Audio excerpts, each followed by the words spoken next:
আসসালামু আলাইকুম, কেমন আছেন সবাই? আশা করি আপনারা ভালো আছেন। সবাইকে স্বাগতম আমাদের নতুন আরেকটি এপিসোডে।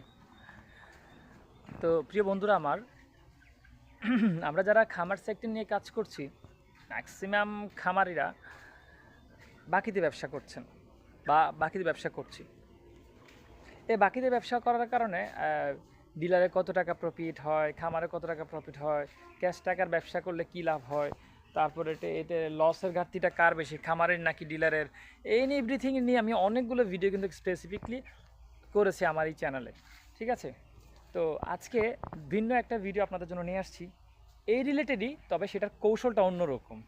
অর্থাৎ এই কৌশলটা অ্যাপ্লাই যদি আপনি করেন তাহলে ডিলারের যে পাওনা টাকা আছে, যেহেতু ম্যাক্সিমাম খামারে কিন্তু ডিলারের কাছে হাত বাঁধা, মানে ডিলারের টাকা পায়, তাহলে সেই ক্ষেত্রে ডিলার তো বাড়তি দামে খাদ্য বিক্রি করে, বাচ্চা বিক্রি করে, ওষুধ বিক্রি করছে, যার জন্য লসের ইয়েটা খামারিদের পক্ষে একটু বেশি।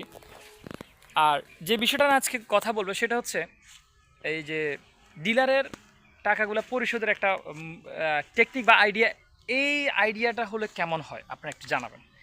আমার মতে আইডিয়াটা হলো চমৎকার একটা বিষয় হবে ডিলারের টাকা পরিশোধ করার। ঠিক আছে, এছাড়া আদার্স যদি কোনো টেকনিক বা আইডিয়া থাকে আপনারাও কমেন্ট করে আমাকে বলবেন। আমার কাছে যদি আসে সেটাও আমি আপনাদের সাথে শেয়ার করব। বিষয়টা হচ্ছে, ধরেন আপনার কাছে আপনার ডিলারে 1 লক্ষ টাকা বা 2 লক্ষ টাকা পায়, ধরে নিলাম আপনার ডিলার আপনার কাছ থেকে 1 লক্ষ টাকা বা 2 লক্ষ টাকা পায়। এখন আপনি এই মুহূর্তে এই টাকাগুলো কীভাবে পরিশোধ করবেন সেই বিষয়টা আপনার মাথায় অবশ্যই রাত দিন একটা টেনশনে আপনি আছেন, এটা তো মাস্ট। ঠিক আছে, তো তাহলে এই ক্ষেত্রে আপনি কি করবেন, কিভাবে অ্যাপ্লাই করবেন? কিন্তু আপনার টাকার পরিমাণ আছে সীমিত, ধরেন আপনার কাছে টাকার পরিমাণটা খুবই সীমিত আছে, আপনি ওনার থেকে সময় নিয়েছেন যে আপনি 3 মাসে বা 4 মাসে এই টাকাটা ওনাকে আপনি দিবেন। এখন আমি মনে করি এই টাকাটা একটু যদি অন্যভাবে দেন তাহলে আপনার টাকার হারটা আরেকটু কমে আসবে। বিষয়টা এমন, ধরেন আপনার কাছে যদি 1 লক্ষ টাকা আপনার ডিলার আপনার কাছে পায়, 1 লক্ষ টাকা আপনার কাছে আপনার ডিলারের টাকাটা পায়, তাহলে এই ক্ষেত্রে আপনি কী করবেন? আপনি 10 বস্তা এই মাসে তো আপনি আপনার প্রফিট থেকে ডিলারকে টাকাটা দিবেন না? তাহলে এখন আপনি কি কাজ করবেন? আপনি 35,000 বা 33,000 টাকা আপনি কারো কাছ থেকে 4-5 দিনের জন্য ধার নেবেন। 4-5 দিন মুরগি বিক্রি করার আগ মুহূর্তে। তাহলে লাস্টের যে খাবারগুলোর প্রয়োজন হয়, লাস্টের যে 10 বস্তা খাবারের প্রয়োজন হয়, সেই খাবার অনুযায়ী আপনি মানুষ থেকে বা আপনার আত্মীয় স্বজন থেকে বা যেভাবেই হোক আপনি ম্যানেজ করবেন এই 33,000 বা 34,000 টাকা। তাহলে এক্ষেত্রে আপনি কি হবে, আপনি 10 বস্তা খাবার ক্যাশ টাকায় নিয়ে আসবেন। দেখেন, লাস্টের যে খাবারের যে প্রয়োজনটা পড়ে, শর্টটা পড়ে, সেই 10 বস্তা খাবার আপনি ক্যাশ টাকা নিয়ে আসবেন। তাহলে ধরেন আপনি ক্যাশ টাকা নিয়ে আসলে সেটা 34,500 টাকাও পড়তে পারে বা 33,500 টাকাও পড়তে পারে বা 34,000 টাকাও পড়তে পারে। 10 বস্তা খাবার 3400 টাকা করে ক্যাশ টাকা যদি আনবেন তাহলে তখন আপনার খাবারের দামটা একদমই কম চলে আসে। আপনি খোঁজ খবর নেবেন কোথায় ক্যাশ টাকায় আপনাকে খাবারটা দিচ্ছে, সে অনুযায়ী আপনি খাবারটা নিয়ে আসবেন। নিয়ে এসে আপনি সেই 10 বস্তা খাবার খাওয়াবেন। তাহলে এক্ষেত্রে আপনি মুরগি তো ডিলারকে দিচ্ছেন, ডিলার মুরগিটা নিয়ে যাচ্ছে। তাহলে ডিলারে কিন্তু লাস্টের 10 বস্তার যে খাবারটা, সেখানে যে জায়গায় আপনি যদি নিয়ে আসতেন প্রতি বস্তায় 300 টাকা করে লাভ করতো, কথার কথা একটা 300 টাকা, তাহলে সেক্ষেত্রে সে 10 বস্তায় 3,000 টাকা প্রফিট করতো। 3,000 টাকার কথা বাদ দেন, সে তো 2500 টাকা প্রফিট করতো লাস্টের যে 10 বস্তায়।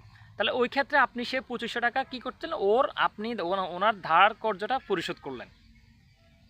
তাহলে আপনি এক হিসাবে ওনাকে যে মাসে 30,000 টাকা দেওয়ার কথা ছিল, সেই মাসে আপনি ওনাকে দিয়েছেন কত, 32,500 টাকা। 30,000 টাকা ক্যাশ, পাশাপাশি হচ্ছে আপনার লাস্টের যে 500 টাকা, 2,500 টাকা প্রফিট বস্তা ক্যাশ টাকা কেনার কারণে, সেগুলো আপনি প্রফিট মানে আপনি দ্রুত দিয়ে ফেলছেন। তা আমার মনে হয় এক কথায় আমি এটাই বলতে চাচ্ছি, আপনি ডিলারকে যখন কোনো টাকা পরিশোধ করবেন, ধরেন এই মাসে আপনি ডিলারকে 1 লক্ষ টাকা টাকা পরিশোধ করবেন, আপনি যেভাবে হোক খাবারটা নিয়ে আসছেন। এখন এখন আপনি কী করবেন, এই যে 1 লক্ষ টাকা আপনি ডিলারকে দিবেন, সেই 1 লক্ষ টাকা দিয়ে আপনি ক্যাশ টাকা খাবার নিয়ে আসুন। খাবার নিয়ে এসে আপনি মুরগিকে খাওয়ায়, মুরগি বিক্রি করে সেই টাকা দিয়ে আপনি আবার ডিলারকে পরিশোধ করুন। তাহলে আপনার কী হবে, ডিলারকেও 1 লক্ষ টাকা দেওয়া হয়েছে, মাঝখানে আপনি আরও মিনিমাম 8-9 হাজার টাকা আপনি লাভে আরও বাড়তি দিতে পারছেন। ওনাকে 1 লক্ষ টাকা তো দিছেন, বাড়তি আরও ধরেন 10,000 টাকাও আপনি বাড়তি দিচ্ছেন, কারণ আপনি ক্যাশ টাকায় যে 10 বস্তা খাবার নিয়ে আসছেন বা ক্যাশ টাকায় যে 1 লাখ টাকার খাবার নিয়ে আসছেন, সে 1 লাখ টাকার খাবারে আপনার মিনিমাম 7-8 হাজার টাকা বাড়তি থাকে। প্রফিট থাকে, তো সেই ক্ষেত্রে আপনি ওই টাকাটা কি করছেন, তাও ওনাকে কর্জ পরিশোধ করছেন, তাহলে এই ক্ষেত্রে প্রফিটটা কার? আপনার। এক কথা এটাই, আপনি যদি ডিলারকে টাকা পরিশোধ করতে চান, যে টাকাটা আপনি এই মাসে ডিলারকে, যে 1 লক্ষ টাকা ডিলারকে পরিশোধ করবেন, সেই 1 লক্ষ টাকা দিয়ে আপনি ক্যাশ টাকায় খাবার নিয়ে আসেন এবং খাবার খাইয়ে সেই মুরগিগুলো বিক্রি করুন। তাহলে ডিলারকেও টাকা দেওয়া, 1 লক্ষ টাকা দেওয়া হবে, আপনারও মুরগি পালন করা হবে, মাঝখানে আরও 10,000 টাকা প্রফিট আপনি আরও ডিলারকে দিতে পারলেন, বা ওই 10,000 টাকা আপনি রেখেই দিতে পারলেন, ওই 10,000 টাকা চাইলে আপনি রেখে দিতে পারলেন। তাহলে এভাবে যদি আপনি 3 মাসে ওনার কাছ থেকে যে টাকাটা বললেন, সময়টা নিলেন, 3 মাসে আপনি মিনিমাম 30,000 টাকার একটা অ্যামাউন্ট জমায় ফেলতে পারবেন। ঠিক আছে, ওই যে বস্তার যে ক্যাশ টাকার যে 300 টাকা করে পার পিস প্রতি বস্তায় যে প্রফিটের অংশটা, সেই অংশটার কথা বললাম আমি আপনাকে। ঠিক আছে, তো যাই হোক বন্ধুরা, চেষ্টা করছি আপনাদের কাছে জানানোর জন্য যে কিভাবে আপনারা বা আমরা টিকে থাকা যায় প্রান্তিক সেক্টরে খামার করে, কারণ অবস্থা খুবই নাজেহাল।